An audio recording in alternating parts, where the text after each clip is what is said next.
اسرائیل نے منگل کی دوپہر قطر کے دارالحکومت دوحہ میں حماس کے سینئر رہنماؤں پر حملہ کیا۔ جس عمارت کو اسرائیل نے نشانہ بنایا وہ رہائشی ہے اور قطری پارلیمنٹ کی عمارت سے تقریباً 15 منٹ کی مسافت پر ہے۔ قطری وزیر اعظم اور وزیر خارجہ شیخ محمد بن عبد الرحمن بن جاسم الثانی نے انکشاف کیا کہ امریکہ نے قطر کو حملہ ہونے کے 10 منٹ بعد اطلاع دی۔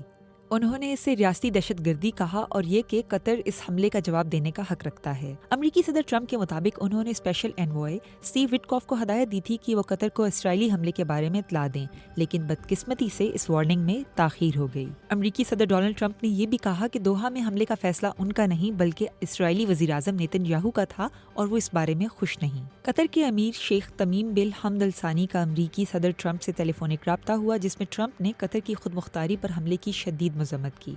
قطری وزیر اعظم الثانی نے اس بات کا ذکر کیا کہ یہ حملہ ایک ایسے وقت میں ہوا ہے جب حالیہ دنوں میں امریکہ کی درخواست پر امن سے متعلق بات چیت جاری تھی۔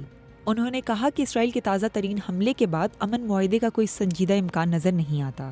عرب لیگ کی جانب سے جاری بیان میں اسرائیل کے قطر پر حملے کو وحشیانہ اور بین الاقوامی امن کے لیے خطرہ قرار دیا گیا۔